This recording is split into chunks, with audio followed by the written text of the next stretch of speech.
अस्सलाम वालेकुम नाज़रीन, आप देख रहे हैं हमारे सोशल मीडिया चैनल देख रहा है पाकिस्तान और मैं हूं फैसल शहजाद। नाज़रीन, जैसा कि आप जानते हैं कि 14 जनवरी को डिस्ट्रिक्ट बार का इलेक्शन है और इस इलेक्शन में दो बड़े ग्रुप जो हैं वो हिस्सा लेते हैं। एक जस्टिस ग्रुप है और एक शाह ग्रुप है। शाह ग्रुप के एक कैंडिडेट हमारे साथ मौजूद हैं जो जनरल सेक्रेटरी के उम्मीदवार हैं और ये इनका पहला इलेक्शन है।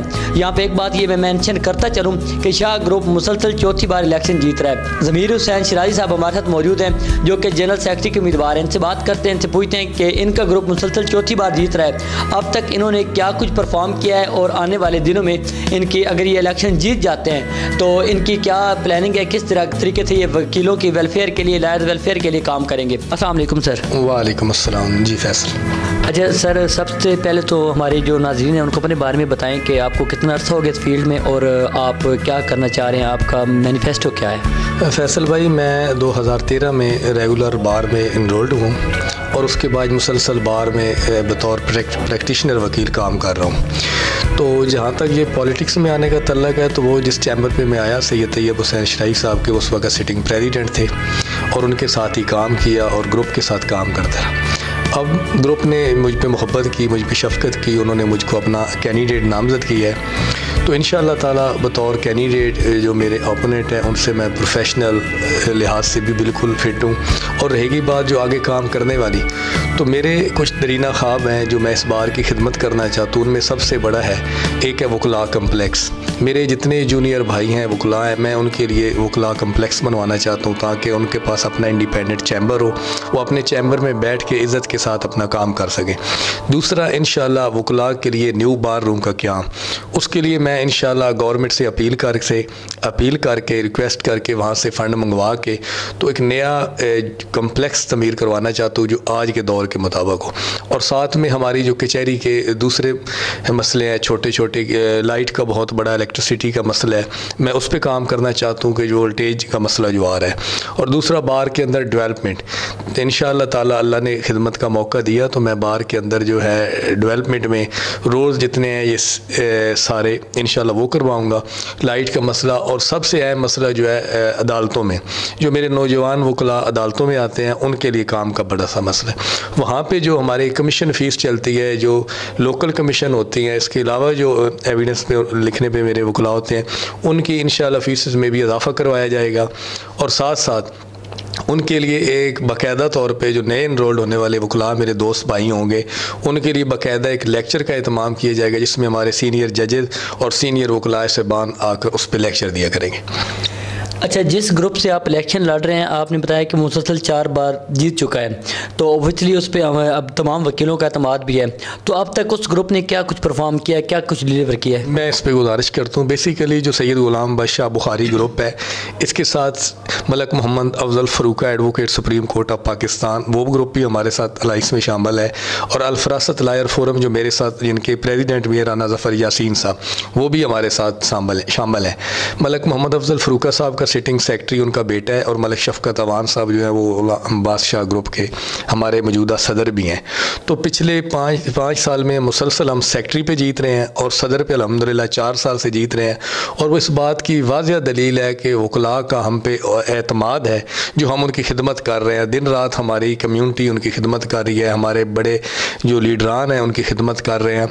और उसकी जो सबसे बड़ी वजह ये है वो है यंग वकला की खिदमत, यंग वकला के मसाइल उनको तरजीह बुनियादों पर हल करना। और पिछले जो तकरीबन 4 साल हमारे गुजरे हैं उसमें अल्लाह की मेहरबानी से वकला की वेलफेयर के लिए, हाई कोर्ट बेंच की आवाज़ के लिए हमने बहुत काम किया, वकला की वेलफेयर के लिए काम किया। उसके अलावा बार में एक नए 2-3 काम मुतारफ़ करवाए गए जैसे वकालतनामा वगैरह है, जिससे हमारे यंग वकला के पास एक बहुत बड़ा बेनिफिट आया, जो उनके पास फीसेस की मद में आया। तो मज़ीद भी इंशाअल्लाह अल्लाह ने मौका दिया तो जो प्रोग्राम हैं उनको आगे लेके चलेंगे और जो खिदमत का सिलसिला शुरू हुआ है 2018 से इंशाअल्लाह ताला उसको आगे लेके चलेंगे। अच्छा, जब ये इलेक्शंस होते हैं तो कंपेन जो जितने भी ग्रुप्स इसमें हिस्सा ले रहे होते हैं ठीक ठाक कंपेन करते हैं और ओबियसली उस पर काफ़ी ज़्यादा पैसा भी खर्च होता है, तो क्या इसका कोई फाइनेंशियल बेनिफिट्स भी होता है? जो इलेक्शन ग्रुप जीत जाता है उसको कोई फाइनेंशियल बेनिफिट होता है या वैसे ही? नहीं, सबसे पहले ये पैसा इलेक्शन पे लगाना ये तो हर कैंडिडेट का एक स्टाइल होता है, इलेक्शन पे पैसा लगवाना। कुछ हमारे हैं ऐसे दोस्त जिनका जो सिर्फ पैसा इसलिए लगाते हैं कि हमने कल को पैसा बनाना है, लेकिन अल्हम्दुलिल्लाह जिस ग्रुप से हम बिलोंग करते हैं वो टोटली मेरिट की बुनियाद पर, खिदमत की बुनियाद पर और अपने काम की बुनियाद पर आते हैं। तो हमें तो कभी इतना पैसा नहीं लगाना पड़ा, जो रोज़मर्रा के अखराजात होते हैं वो भी इतने नहीं हैं, बस रूटीन में इलेक्शन लड़ रहे हैं। और रहेगी बात कि जब बंदा सदर या सेक्रेटरी बन जाता है तो उसमें ये एक होता है बंदे की PR में इजाफा हो जाता है, साथ साथ ये होता है कि जो काम है थोड़ा ज़्यादा हो जाता है। लोग आजकल प्रेफरेंस देते हैं कि सदर सेक्रेटरी को हमने वकील करना है। तो इसके अलावा और कोई इसका सोर्स ऑफ इनकम नहीं होता कि बंदा सदर सेक्रेटरी बन जाए तो बहुत ज़्यादा पैसा जो फंड्स गवर्नमेंट की तरफ से आते हैं वो बार के अकाउंट में आते हैं, बार की वेलफेयर के इस्तेमाल होते हैं, ना वो किसी के पर्सनल अकाउंट में आते हैं, ना कोई उनको पर्सनल यूज़ कर सकता, बल्कि उसके लिए सदर सेक्रेटरी और हमारी जो कबीना बनती है उससे हमें मंजूरी लेनी पड़ती है, तभी हम वो पैसा किसी भी डेवलपमेंट में इस्तेमाल कर सकते हैं।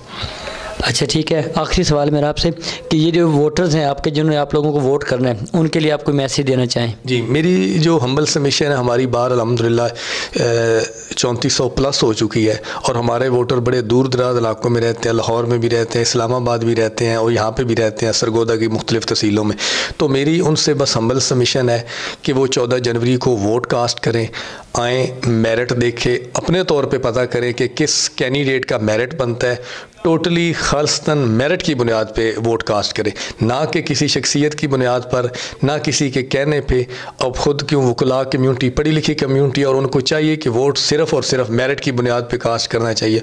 और मेरी अपनी कम्यूनिटी से गुजारिश है कि अगर मैं उनके मेरिट पे पूरा उतरता हूँ, वो समझते हैं कि मैं उनके मेरिट के काबिल हूँ जैसा वो सेक्रेटरी बार चाहते हैं, तो मुझे वोट कास्ट करें। अगर वो नहीं करते तो मैं ये समझूंगा कि मेरे में कुछ कमी कोताहियाँ थी जो रह गई और मैं इंशाअल्लाह उनको पूरी करने की कोशिश करूँगा।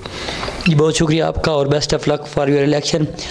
जी नाज़रीन, आपने सुना कि ये सैयद ज़मीर हुसैन शिराज़ी साहब थे जो कि जनरल सेक्रेटरी के ओहदे पे इलेक्शन लड़ रहे हैं। अब डिपेंड करता है इनके वोटर्स पे कि वो इन पर कितना एतमाद करते हैं। और जिस तरह इन्होंने बात की कि अगर उनको लगता है कि उनके मेरिट पे पूरा उतरते हैं तो बिल्कुल इन्हीं को वोट कास्ट करें, अगर उनको नहीं लगता तो वो बेशक ना कास्ट करें।